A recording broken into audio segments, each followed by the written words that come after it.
Hello and Jai Hind student, welcome once again to your own channel sir Tarun Rupani. और ये channel exclusive channel है ICSE board students के लिए। हाँ, हमने सिर्फ और सिर्फ आईसीएसई स्टूडेंट्स के लिए ही कंटेंट बनाया है और आप हैं मेरे राइजिंग स्टार्स। क्लास 9 बैच का नाम हमने रखा है राइजिंग स्टार। और ये रहा आज के हिस्ट्री का लेसन, कंपोजिट कल्चर। सर ये कंपोजिट कल्चर क्या होता है? अरे भाई, कंपोजिट मतलब मिक्स हो जाना और कल्चर्स का मिक्स। अब किस कल्चर की बात कर रहा हूं? तो इंडियन कल्चर की बात कर रहा हूं और इस्लामिक कल्चर की बात कर रहा हूं। तो इंडिया और इस्लामिक कल्चर के मिक्स को कहते हैं इंडो इस्लामिक कल्चर। यही है कंपोजिट कल्चर। तो सर ये मेडिवल इंडिया लिखा है, ये क्या होता है? देखिए, मेडिवल पीरियड वो पीरियड है जब 8th सेंचुरी से लेकर के 18th सेंचुरी के पीरियड के बीच का टाइम जो है, हाँ, उस टाइम को मेडिवल पीरियड कहा गया है। तो तब ये घटना घटी। हाँ, तो क्या हुआ, आइए समझते हैं डिटेल में इस चैप्टर को। बहुत ही सिंपल चैप्टर है, रटने की कोशिश मत करिएगा, क्योंकि मैं आपको जिस भाषा में समझाऊंगा, अगर आपने ध्यान से सुन लिया, पूरा वीडियो देख लिया, तो मैं ये प्रॉमिस करता हूं कि आपको दोबारा इस चैप्टर को पढ़ना भी नहीं होगा। चलिए, the interaction of the Turks with the Indians. अभी टर्क्स, हाँ भाई, वो मुस्लिम्स जो सेंट्रल एशिया में रह रहे थे, जो कि दूसरे देशों पे कब्जा कर रहे थे, उनको टर्क्स कहा गया था। तो जब टर्क्स इंडिया में आए और इंडिया के साथ जो उन्होंने कल्चर फॉर्म किया, नाम रखा इसको Indo Islamic culture. Indo Indian, Islamic अर्थात मुस्लिम कल्चर। और इस कल्चर की खास बात क्या है, ये प्योरली पर्शियन भी नहीं था और न तो ये प्योरली इंडियन था, बल्कि दोनों के कल्चर की अच्छाइयों को बना करके, को जोड़ करके बनाया गया कल्चर है इंडो इस्लामिक कल्चर। तो क्या था इस कल्चर में, क्या बताया गया, क्यों इतना इंपॉर्टेंट है ये कल्चर हमारे भारत के लिए? हाँ, इसी के बारे में ये पूरा चैप्टर है। तो इन कल्चर के बारे में पता हमें कहां से चला, क्या सोर्सेज हैं इसके, इस कल्चर के, कि ये कल्चर भारत में आया? तो सबसे बड़ा सोर्स है बीजक। ये बीजक क्या है? बीज, सीड, और बीजक मतलब बीज, बुक, सीड बुक। ये एक किताब है जो कबीर पंथीज ने लिखी। कबीर पंथी, हाँ भाई, कबीर के जो प्रशंसक थे, डिसाइपल्स थे, उन्होंने लिखी। कबीर स्वयं के बारे में तो एक कहानी है।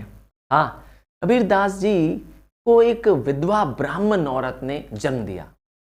अब लोक लाज के कारण उसने उस बच्चे को एक तालाब के पास छोड़ गई और एक मुस्लिम हस्बैंड एंड वाइफ ने, नीरू और नीमा ने, इस बच्चे को अपना लिया। ये बच्चा, क्योंकि वो मुस्लिम दंपत्ति एक जुलाहे थे, हाँ, वीवर, जो कपड़े बुनते हैं, जैसे बनारस में फेमस है, कबीरदास भी एक वीवर बन गए। इन्होंने अपना गुरु बनाया श्री रामानंद जी को। रामानंद जी के दिए उपदेश, रामानंद जी से दिए दीक्षा के बाद इन्होंने भी क्या कर दिया, लोगों को ओरल ज्ञान देना शुरू कर दिया, क्योंकि बहुत कोई पढ़े लिखे नहीं थे। और इनके द्वारा दिए गए उपदेश को लिख दिया गया बीजक। हाँ, इनके जाने के बाद यह सारी घटना काशी की है, वाराणसी की है, इसीलिए तो बीजक को कबीर पंथीज ने संभाल कर रखा, आज भी वाराणसी में मौजूद है। बीजक के 3 हिस्से हैं, इस पुस्तक के 3 हिस्से हैं। पहला हिस्सा है साखी, हाँ, दोहा। मैं गारंटी के साथ कह सकता हूं कि आपने कबीर दास के दोहे जरूर पढ़े होंगे, किसी न किसी क्लास में पढ़े होंगे। अब मैं एक दोहा बताता हूं, कल करे तो आज कर, आज करे तो अब, पल्ले परले होएगी, बहुरी करेगा कब। याद आया दोहा? हाँ, तो ऐसे बहुत दोहे हैं जो आपने, हाँ, इसको साखी कहते हैं। दोहा मतलब होता है 2 पंक्तियों की लाइंस जिसमें कोई मॉरल मैसेज होता है। और क्या है बीजक में? बीजक में रमैनी होती है। रमैनी 4 पंक्तियों की लाइंस होती है, मतलब 4 पैराग्राफ, 4 लाइंस का एक स्टेंजा होता है, उसे कहते हैं। और शब्द में क्या होता है? शब्द में तो पूरा गीत है जी। तो ये है बीजक में पूरी जानकारी। अब आता है कबीरदास जी क्या संदेश देना चाहते थे। तो कबीरदास जी का संदेश अगर हम समझ लें तो मुझे लगता है सारे धर्म गुरुओं का संदेश एक ही जैसा है। अगर आप कबीरदास जी के दर्शन करना चाहते हैं तो आपको कबीरदास जी के हम दर्शन भी करा देते हैं। तो सारे धर्मगुरुओं का दर्शन, सारे धर्मगुरुओं का उपदेश एक ही जैसा है। अगर आपने कबीरदास जी का जो उपदेश है वो अगर गुरु नानक में लिख दिया तो कोई गलत ना होगा। तो इसीलिए मैंने कहा था मेरे साथ समझोगे तो कहीं आपको मेहनत नहीं करनी पड़ेगी, बहुत ज्यादा रटने की जरूरत नहीं है, सिर्फ कंसेप्ट को सुनना है और अपने वर्ड्स में बनाना है। याद रखिएगा, your answers should be point wise, एक बड़े पैराग्राफ में आंसर मत लिखा करिए। तो पहली टीचिंग है कि भगवान एक है, तो आप जानते ही हैं, और भगवान को अलग अलग नामों से पुकारा जाता है, ये भी आप जानते हैं। और ईश्वर की आराधना करनी है, डिवोशन करना है अच्छे कर्मों से। क्यों? क्योंकि अच्छे कर्म आपको सेल्वेशन दिलाएंगे, मुक्ति दिलाएंगे, मोक्ष दिलाएंगे। तीसरा, one must be free from dishonesty. अगर आप चाहते हैं ईश्वर के पास पहुंचना तो आपको ऑनेस्टी के साथ, सिंसियरिटी के साथ और सच्चे मन के साथ जाना पड़ेगा। क्योंकि अगर आप अंदर से भी अगर मैले होगे, डिसऑनेस्ट होगे, इनसिंसियर होगे, या हिंदी वर्ड बोले दोगले, ये क्या होता है? दोगला क्या होता है? हिपोक्रेट, जो सामने कुछ और पीछे कुछ और। हाँ, ऐसे व्यक्ति को हिपोक्रेट बोलते हैं। अगर ऐसा व्यक्ति है तो ईश्वर के सामने तो उसकी हिपोक्रेसी नहीं चलेगी, क्योंकि वो तो देख रहा होता है ना। तो इसीलिए ऐसे व्यक्ति भगवान के पास नहीं पहुंच पाते हैं। तो आपको भगवान के पास जाने के लिए ऐसे गुण होने चाहिए। और मैंने कहा था सारी कॉमन चीजें हैं, है ना, रियल लाइफ में ये सब जानते हैं आप।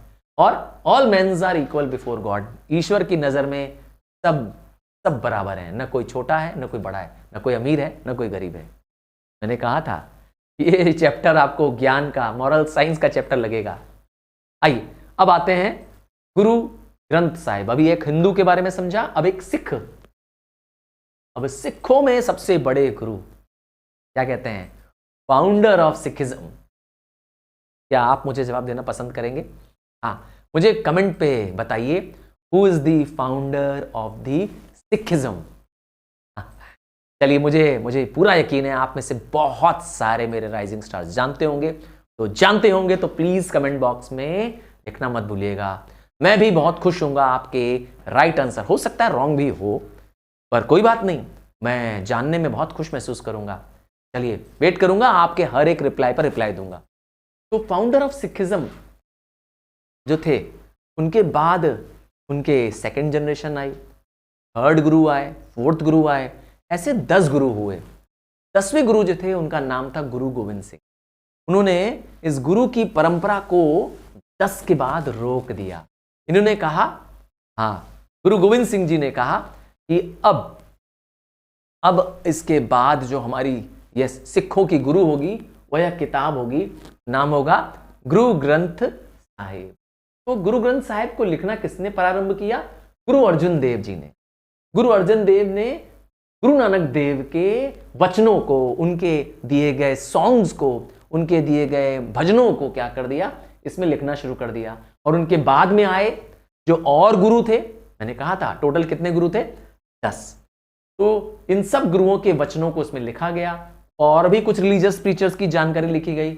9वें गुरु जो थे, गुरु तेग बहादुर जी, उन्होंने भी कुछ कपलेट्स लिखे जिसको आखिरी में गुरु ग्रंथ साहिब में जोड़ दिया गया। तो इस तरीके से गुरु ग्रंथ साहिब, जो कि गुरुमुखी में, गुरुमुखी स्क्रिप्ट का नाम है, जो कि गुरुमुखी में लिखी गई एक धर्म ग्रंथ है।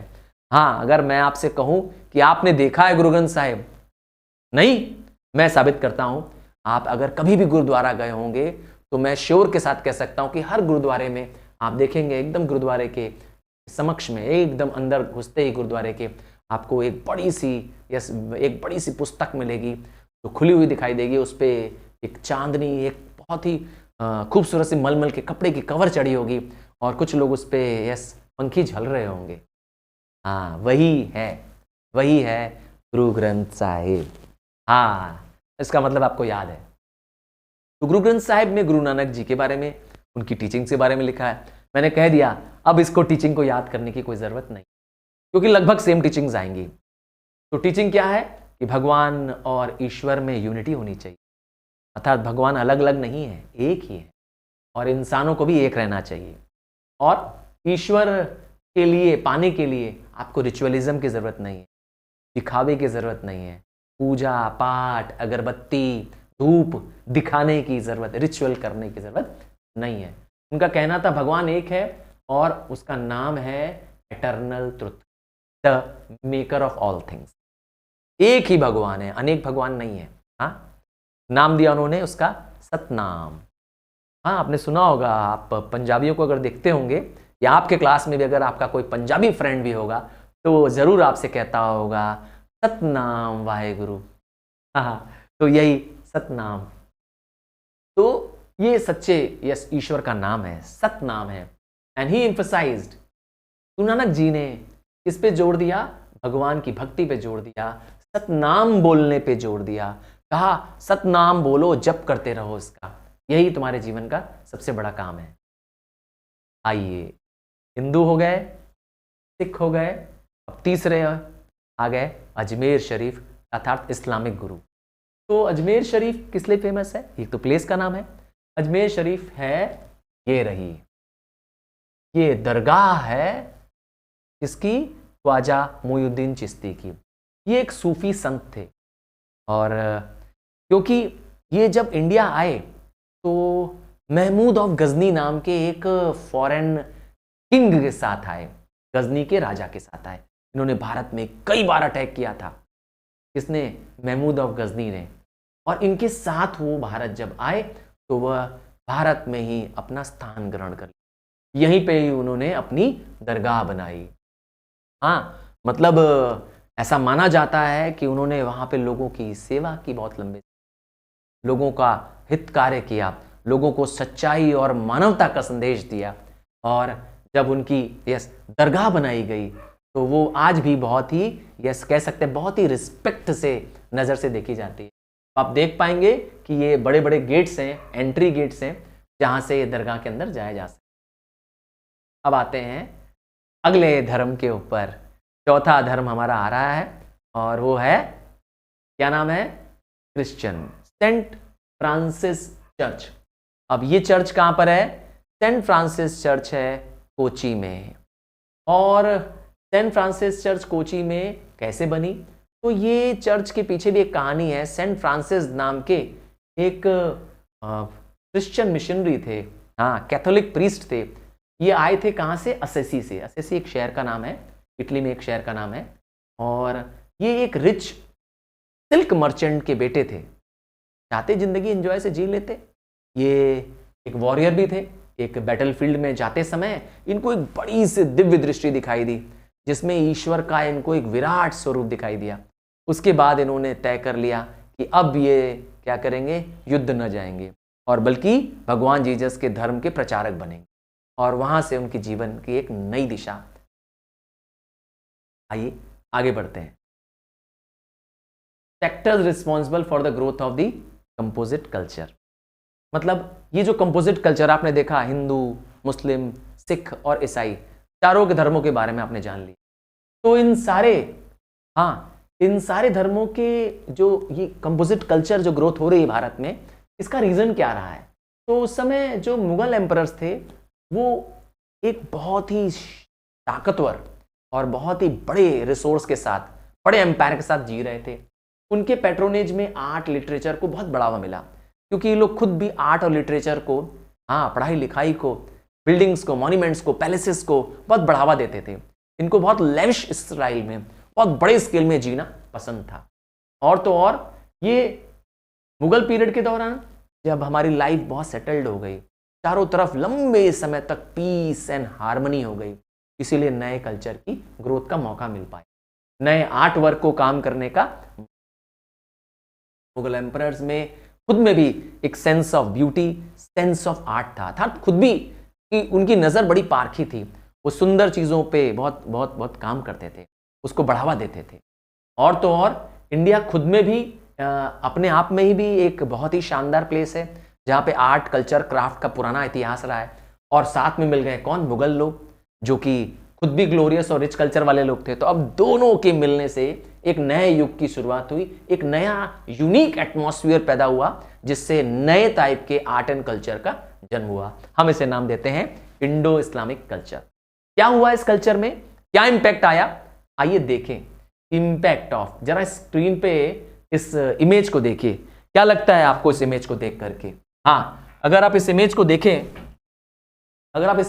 देखें, तो आपको दिखेगा कि किस तरीके से लाइफ, आर्किटेक्चर और लिटरेचर किस तरीके से, हाँ किस तरीके से इसमें बदलाव आया। अगर आप देखेंगे तो ड्रेस मैनर्स और लोगों के लिविंग स्टाइल में ये सबको लोगों ने एक्सेप्ट कर लिया। हाँ भाई, मुगल्स को हम लोग ने एक्सेप्ट कर लिया, और तो और हमने फ्यूजन भी कर लिया। म्यूजिक में बदलाव आया। जैसे एग्जांपल देता हूं, इन्होंने रबाब और सारंगी नाम के 2 म्यूजिकल इंस्ट्रूमेंट्स इंडिया में इंट्रोड्यूस किए।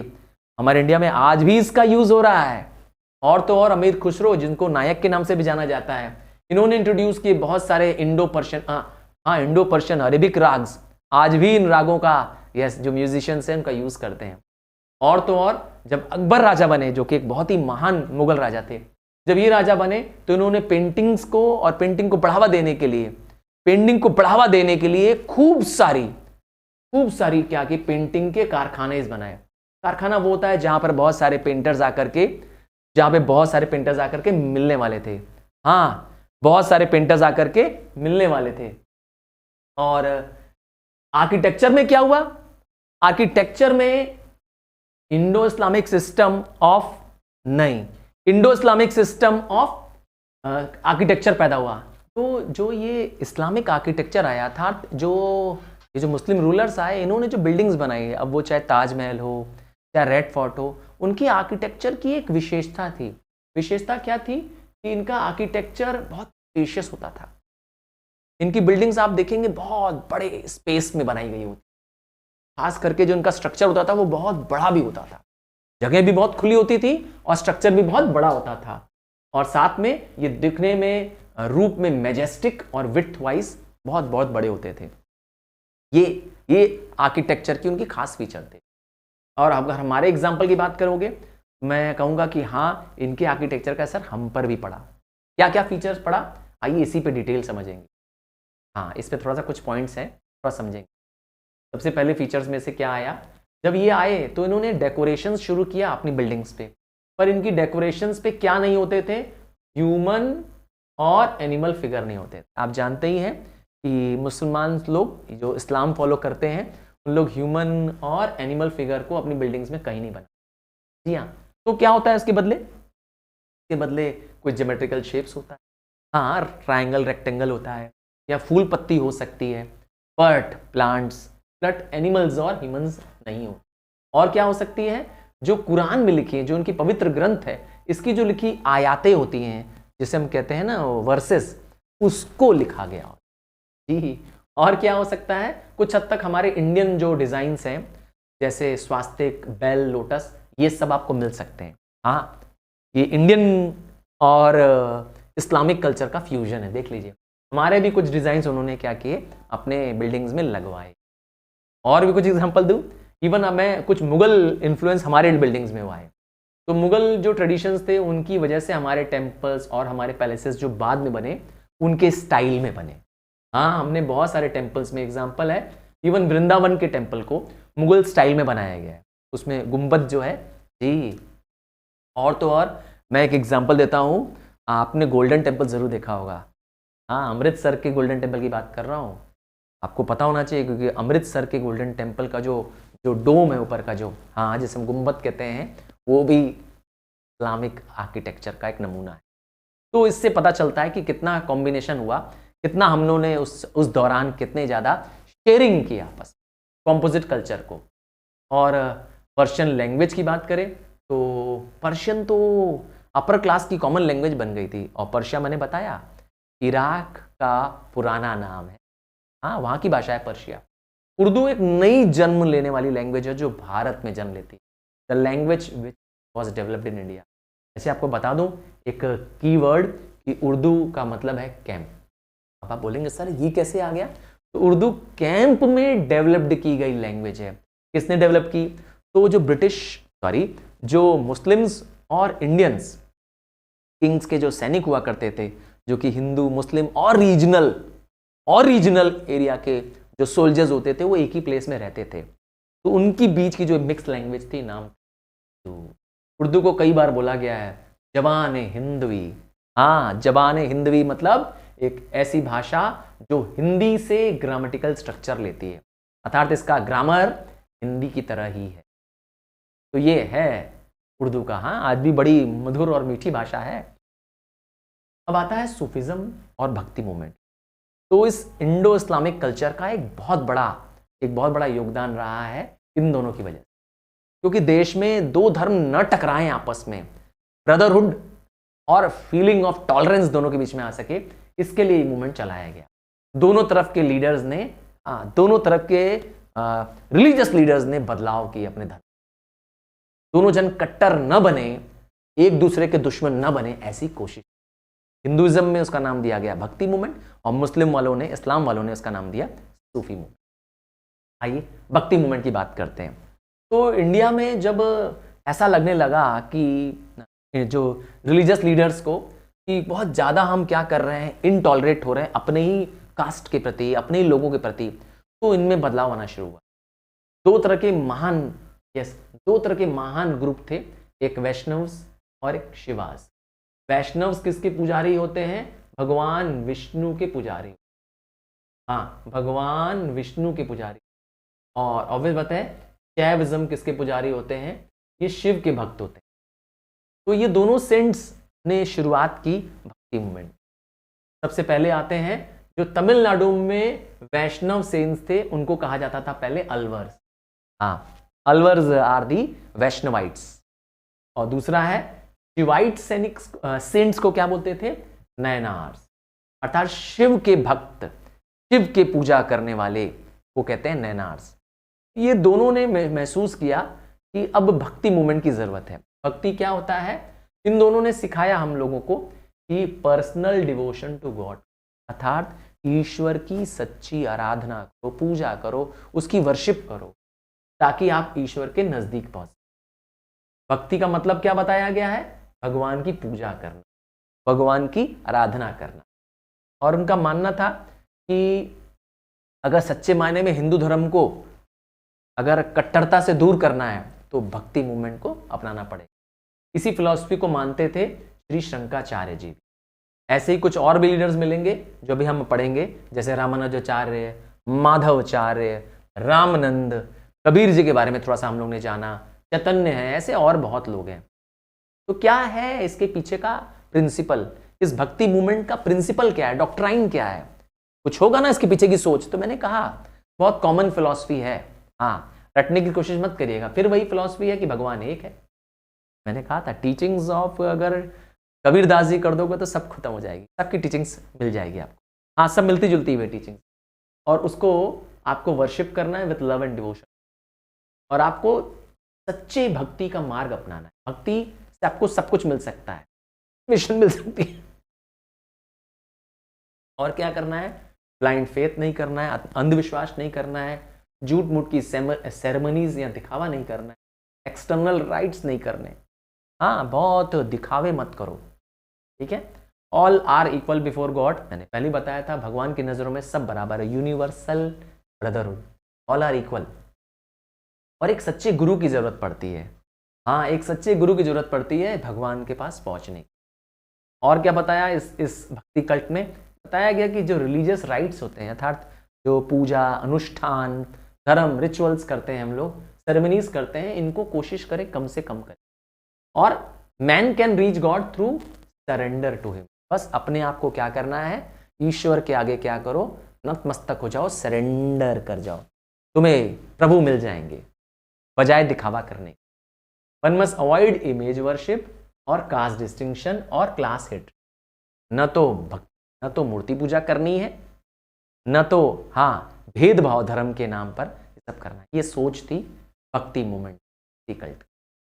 आइए, क्या इम्पैक्ट हुआ? तो इम्पैक्ट आप जानते ही हैं, चारों तरफ इंसानियत, यूनिवर्सल ब्रदरहुड, भाईचारा फैल जाएगा, सारे मैन और मैन के बीच में इक्वलिटी आ जाएगी, क्योंकि हम ऐसा महसूस करेंगे कि हम सब बराबर हैं। और तो और ये जो भक्ति मूवमेंट के लोग थे, ये लोगों की भाषा में लोगों से बात करते थे, तो लोकल डायलेक्ट का बहुत बड़ा फायदा हुआ। हाँ, लोकल लैंग्वेजेस में सॉन्ग्स लिखे जाने लगे, बुक्स लिखी जाने लगी, जैसे हिंदी, भोजपुरी, मैथिली। हाँ, Bhojpuri is the local language of the Bihar. हाँ, और और क्या फायदा मिला? एक नया सोशल ऑर्डर, एक नया समाज पैदा हुआ जहां लोग धर्म में सबको बराबर समझने। आइए कुछ भक्ति सेंट्स के बारे में बताएं, शायद आप इनको देख करके तो शायद समझ ही गए होंगे। ये हैं श्री मीराबाई। हाँ, मीराबाई के बारे में तो सब जानते। ये एक राजकुमारी थी, मेवाड़ की राजकुमारी थी। इनकी जब शादी हुई एक राजपूत राजा से, हाँ राजा भोज से, ठीक है ना, राजा भोजराज से जब शादी हुई तो वहां पर भी उन्होंने श्री कृष्ण को अपना आराध्य, अपना ईश्वर माना और उनकी ही आराधना की। और भगवान श्री कृष्ण की वजह से ही उन्होंने अपना घर बार महल सब त्याग दिया। वो श्री कृष्ण के भजन गाती थी, लोगों के बीच में रहती थी। यह बात उनके परिवार को पसंद नहीं आती। आपको पता भी होना चाहिए कि उनके भजनों को एक अलग कंपोज किया गया, कि पोइट्री का नाम दिया गया पदावली। हाँ, आज भी मीराबाई जी के भजन प्रसिद्ध हैं। मैंने राम रतन धन पायो, पायो जी मैंने। हाँ, मैंने गा के भी सुना दिया कि ये वाला भजन तो आपने जरूर सुना होगा। तो मीराबाई जी के भजन और वो श्री कृष्ण की भक्ति के लिए बहुत प्रसिद्ध हैं। इसीलिए भक्ति मूवमेंट की एक बहुत ही इंपॉर्टेंट पार्ट है। अगला गुरु देखिए, आप स्क्रीन पे देख पाएंगे, श्री ज्ञानेश्वर, या कह सकते हैं ध्यानेश्वर। हाँ, दोनों वर्ड हैं। तो ऐसा माना जाता है कि ये एक बहुत ही महान फिलॉसफर थे महाराष्ट्र से। और जब ये फिलॉसफी और कुंडल योग के गुरु बन गए, वो भी बहुत कम उम्र में, बहुत नन्ही अवस्था में ये गुरु बन गए। और जब ये 15 साल के हुए तो उन्होंने 9000 दोहे, ध्यान से सुनिएगा, 9000 दोहे, तुम्हारी उम्र से, यस तुम्हारी बात कर रहा हूं, तुम्हारी उम्र से भी 1 या 2 साल छोटे थे इस समय। कौन? श्री ध्यानेश्वर जी। तब उन्होंने क्या किया था? 9000 दोहे लिख दिए थे। किस पर? गीता पर। बाप रे, जस्ट इमेजिन। और नाम दिया उसका ज्ञानेश्वरी या भावार्थ दीपिका। सोचिए कितने कितने ज्ञान वाले होंगे श्री ज्ञानेश्वर जी। और ज्ञानेश्वर जी ने भी भक्ति मूवमेंट को और बढ़ाया। उन्होंने अपने अनुभवों को, अपने स्पिरिचुअल अपब्रिंगिंग को, किस तरीके से उनकी ग्रोथ हुई, इसको एक किताब में लिखा। नाम था अमृत अनुभव। हाँ, ये ज्ञानेश्वर द्वारा लिखी गई किताब का नाम है। आगे चल करके इन्होंने एक नामदेव नाम के एक महान संत के साथ, ये भी एक भक्ति मूवमेंट के संत थे, इनके साथ ज्वाइन होकर के इन्होंने एक मूवमेंट में पार्टिसिपेट किया। नाम था वरकारी। अब ये कैसा मूवमेंट है? वरकारी कैसा मूवमेंट है? इस मूवमेंट में वैदिक प्रिंसिपल्स अर्थात वेदास के बारे में जानकारी मिलना, नॉलेज मिलना और भक्ति मिलना, यह सब कुछ इसमें समाया हुआ था। वेदास, नॉलेज और भक्ति, इसको जोड़ के मूवमेंट था वरकारी। और जब इन्होंने आगे अपनी आराधना शुरू की, जब भगवान का ध्यान रखा, तो उन्होंने लॉर्ड विट्ठल, ये विट्ठल कौन है जी? भगवान हरि। अरे भाई, भगवान विष्णु के अवतार हैं। भगवान विष्णु के 12 अवतार हैं, उनमें से एक है लॉर्ड विट्ठल। तो भगवान हरि के रूप में यस इनकी पूजा करने लगे। और इन्होंने जो इन भगवान हरि के वर्शिप के लिए जो दोहे लिखे, जो गीत लिखे, उसका नाम था अभंगास। देखा, मीराबाई ने लिखा था पदावलीज, तो इन्होंने क्या लिख दिया? इन्होंने लिखा अभंगास। अब आते हैं सूफिज्म के बारे में। सूफिज्म सूफ वर्ड से बनाया गया है। सूफिज्म वुल वर्ड से बनाया गया, ऊन, SUF, सूफ वर्ड से बनाया गया, इसका मतलब होता है ऊन। एक्चुअली में ये लोग मिस्टिक्स होते थे। मिस्टिक्स होता है एक ऐसे व्यक्ति जो घूम घूम के उपदेश देते हैं। हाँ, जो घूम घूम के लोगों को उपदेश देते हैं। ये एक वुलन क्लोथ्स पहनते थे और लोगों की भिक्षा पे जीते थे। इनका मकसद था ब्रदरहुड स्प्रेड करना। ऐसे लोगों को नाम दिया गया सूफी संत। तो ये मूवमेंट भी रिलीजियस टॉलरेंस सिखाता है, वननेस ऑफ गॉड सिखाता है कि सभी धर्म एक हैं। और जो सूफी सेंस सेंट्रल एशिया में और पर्शिया में पाए गए, उन्होंने सिलसिला शुरू किया, ऑर्डर शुरू किया। अब ये क्या होता है? ऐसे 12 सिलसिला या 12 चेन बनाई गई, और हर सिलसिला में कौन मिलेगा? एक मास्टर मिलेगा और उसके नीचे उसके डिसाइपल्स मिलेंगे। और जो गुरु होगा, हाँ, जो लीडर होगा इस सिलसिला का, उसको पीर कहेंगे। और लीडर के नीचे जो उसके अनुयायी होंगे, उसके डिसाइपल्स होंगे, उन्हें क्या कहेंगे? उन्हें मुरीद कहेंगे। हाँ भाई, पीर मुरीद। पीर गुरु होगा और मुरीद क्या होगा? उसका शिष्य होगा। तो इस तरीके से 12 सिलसिले बनाए गए। मैंने बताया था ख्वाजा मुनीउद्दीन चिश्ती के बारे में, अजमेर शरीफ के जो गुरु थे।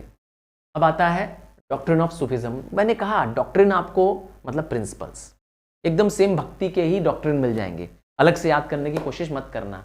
वही लिखा है कि सारे धर्म एक है, यूनिटी ऑफ ऑल रिलीजन्स, और भगवान को पाने के लिए क्या करना पड़ेगा, डिवोशन करना पड़ेगा, रिचुअल्स नहीं करना है, डिवोशन करना है। और भगवान को पाने के लिए आपको अपने आत्मा को भगवान के आगे सरेंडर करना। भगवान सबको बराबर मानता है, इक्वलिटी है, ब्रदरहुड है, न कोई धर्म के आधार पे, न कलर के आधार पे, न रिलीजन के आधार पे कोई अंतर है। क्या चाहिए भगवान को पाने के लिए? अंदर की सफाई, इनर प्यूरिटी चाहिए, सेल्फ डिसिप्लिन चाहिए, अगर आप चाहते हैं ईश्वर समाए। और फिर मैंने कहा अगेन इम्पैक्ट भी उसका सेम भक्ति वाला, अगर आप नहीं याद करते हैं तो कोई जरूरत भी नहीं है आपको याद करने की, आप भक्ति वाला इम्पैक्ट भी लिख सकते हैं, क्योंकि ऑलमोस्ट सेम इम्पैक्ट होगा, हिंदू मुस्लिम यूनिटी का फॉस्टर होगा, अर्थात दोनों को बढ़ावा मिलेगा। और फायदा क्या मिलेगा? भक्ति मूवमेंट को बढ़ावा मिलेगा, देश में फीलिंग ऑफ टॉलरेंस आएगी। जो रूलर्स होंगे वो टॉलरेंट होंगे, पीपल लोग एक दूसरे को अंडरस्टैंड करेंगे, एक दूसरे के फेथ पे विश्वास करेंगे, ब्रदरहुड देश में फैलेगा ना। अब आते हैं एक और मुस्लिम सूफी संत के बारे में जानते हैं, हजरत निजामुद्दीन। वैसे दिल्ली में एक स्टेशन है निजामुद्दीन, नाम जानते हैं? जी, आपने सही पहचाना, इन्हीं हजरत साहब के नाम पे। तो निजामुद्दीन स्वयं एक सूफी संत थे, चिश्ती ऑर्डर के। चिश्ती ऑर्डर है। तो इनका मानना था कि अगर भगवान के पास जाना है तो आपको दुनिया को त्यागना पड़ेगा, सब कुछ त्यागना पड़ेगा और मानवता की सेवा करनी पड़ेगी। Service to humanity means service to God. ये बदायूं में पैदा हुए थे और जब ये 5 साल के थे तभी इनके फादर की डेथ हो गई। निजामुद्दीन चले गए कहाँ? अजोधान में। अजोधान एक प्लेस है जो कि आजकल पाकिस्तान में है, और वहाँ पे वो बाबा फरीद नाम के एक सूफी संत के डिसाइपल बन गए, उनके शिष्य बन गए। और हर साल वह अजोधान चले जाते रमज़ान के महीने में, उनके अंडर में, बाबा फरीद के अंडर में। और जब वह वापस लौटे, दिल्ली आए, तो उन्होंने वहाँ पर बाबा फरीद की याद में, जब बाबा फरीद न रहे, उनकी याद में एक सीक्रेट प्लेस बनाई जिसको हजरत निजामुद्दीन के नाम से। तो उन्होंने भी दुनिया में क्या सिखाया है? सेक्युलरिज्म सिखाया कि अगर हम सब कुछ त्याग दें, छोड़ दें उस परमात्मा के ऊपर, उसकी मर्जी का चलने दें, तो सच में पूरी दुनिया में क्या हो जाएगी? शांति और सौहार्द हो जाएगा। अगर हम डिस्टिंक्शन करना छोड़ दें, भेदभाव करना छोड़ दें, किसी गरीब की, किसी भूखे की, किसी बेरोजगार की मदद कर दें, किसी भूखे को भोजन करा दें, इससे बड़ा धर्म कुछ नहीं है। तो अच्छी चीज़ें, मैंने कहा ना, सच्चाई में देखा जाए तो यही जीवन है, और यही उन्होंने सिखाया भी। मानते नहीं है लोग शायद, मैं कह सकता हूँ कि वो अपने हट में रहते हैं, बाद में पछताते जरूर हैं, पर तब तक बहुत लेट हो जाते। चलिए कुछ और जाने, अब क्रिश्चियनिज्म के बारे में जाने। जब वास्को डिगामा इंडिया पे आए, वो था कलिकट में आए। वास्को डिगामा एक पोर्टुगीज ट्रेवलर थे, first man to visit India, first European to visit India, 1498 में आए। और यहीं से क्रिश्चियनिटी भी आई, क्योंकि यहाँ से क्रिश्चियन लीडर्स आए, क्रिश्चियन गुरुज आए, जिसमें सबसे पहले आए Saint Francis Xavier. Saint Francis Xavier ये पहले ज्यूइस्ट थे, अर्थात मिशनरी व्यक्ति थे, जिन्होंने भारत में क्रिश्चियन धर्म का प्रचार किया। अब आप स्क्रीन पे देख पाएंगे सेंट फ्रांसिस जेवियर। तो सेंट फ्रांसिस जेवियर नाम की एक प्लेस है स्पेन में, वहाँ पैदा हुए थे। वहाँ पर उन्होंने पढ़ाई लिखाई की और धर्म के मामले में, लोगों की सेवा के मामले में इनका बहुत मन लगता था। तो भारत में भी आके इन्होंने लोगों को सेवा की, उनका उपचार किया, उनका इलाज किया, और समय आने पे उनको दीक्षा भी दी, कैसे क्रिश्चियन धर्म अपनाया जाए इसका एक पालन भी कराया। तो क्रिश्चियन मिशनरीज जब भारत में आए तो उन्होंने क्रिश्चियन धर्म को, उन्होंने लोगों को लैंग्वेज, लिटरेचर, आर्ट जो कि क्रिश्चियन धर्म से रिलेटेड थी वो सिखाया। देखो कैसे हमारे भारत में सभी धर्मों का समावेश हो गया, हर एक को मौका मिला हमारे भारत में अपने धर्म का प्रचार करने। अब वो चाहे सिख रहे हो, चाहे मुस्लिम्स रहे हो, चाहे क्रिश्चियन रहे हो, सबको स्वीकार करने वाला यह देश है। और यहाँ पे जब मिशनरीज आए तो उन्होंने अपनी ग्रामर्स बनाई, अपनी बुक्स और डिक्शनरीज बनाई, ताकि वो हमारे साथ घुल मिल सके। उन्होंने खास करके सेंट जेवियर की बात करें, उन्होंने लैंग्वेज ऑफ मालाबार सीखा, वहाँ के लोगों का लैंग्वेज, वहाँ का लिटरेचर, वहाँ की वोकेबलरी सीखी ताकि आम लोगों से बात कर सके। भाई सोचिए कोई स्पेन का आदमी आया यहाँ पे आकर के अगर इंग्लिश में बात करेगा, कोई पास उनके जाएगा? जवाब है नहीं। तो उन्होंने यहाँ के लोगों का लैंग्वेज, कल्चर, लिटरेचर, ग्रामर सीखा और उसके बाद उनसे कॉन्टेक्ट किया। कुछ और भी एग्जाम्पल है इंग्लिश जूइस्ट का, थॉमस स्टीफेंसन का है। और the missionaries began teaching western music. जब मिशनरीज इंडिया में आए तो उन्होंने वेस्टर्न म्यूजिक सिखाया हमें सिखाया डांस करना, इंस्ट्रूमेंटल म्यूजिक का यूज करना। चर्च में आपको याद होगा कॉयर ग्रुप होते हैं। हाँ भाई, मैं और आप भी कॉयर ग्रुप में जरूर पार्टिसिपेट किए होंगे, स्कूल कॉयर ग्रुप में पार्टिसिपेट किए होंगे, क्रिश्चियंस में। हाँ, क्रिसमस के दौरान तो कॉयर होता है ना। तो ये सब हमने सीखा उनके साथ। अब एक देखिए एक पोर्टुगीज चर्च कैसी दिखती है, ये कितनी शानदार दिख रही है। एक पोर्टुगीज चर्च है, एक ओल्ड पोर्टुगीज चर्च है। तो पोर्टुगीज चर्च जो कि इसका आर्किटेक्चर दिखा रहा है इंडिया में कैसा है। ये 2 स्टोरीड चर्च होती हैं, 2 स्टोरी की बनी होती हैं और इसके हाई पिच्ड रूफ होते हैं। आप देख पाएंगे इसका छत भी हाई पिच रूफ, बड़े बड़े वरांडाज हैं, बालकनीज हैं और इलेबोरेटरी कार्व्ड वॉल्स हैं। तो मिशनरीज ने भी क्या किया, भारत में कह सकते हैं कि भारत को बताया दुनिया के बारे में, दुनिया को, वेस्टर्न वर्ल्ड को हमारे बारे में पता चल पाया। तो इस तरीके से पूरी भारत ने दुनिया को एक नया संदेश दिया भक्ति मूवमेंट के द्वारा। आशा करता हूँ ये चैप्टर समझ में आ गया होगा। बहुत रटने की कोशिश मत करना और अगर आप मेरे सच्चे राइजिंग स्टार हो तो एक रिक्वेस्ट मैं फिर से करूँगा कि प्लीज़ प्लीज़ प्लीज़ इसको शेयर करना मत भूलना, क्योंकि क्लास 9th के राइजिंग स्टार कम है और मेरी रिक्वेस्ट है कि मैं आपके लिए इतने सारे कंटेंट बनाने को तभी तैयार हूँ जब आप मुझे सपोर्ट करेंगे। इसी उम्मीद के साथ कि आप न सिर्फ लाइक करेंगे, कमेंट भी करेंगे और अपने फ्रेंड्स को शेयर करेंगे। Thank you and God bless you.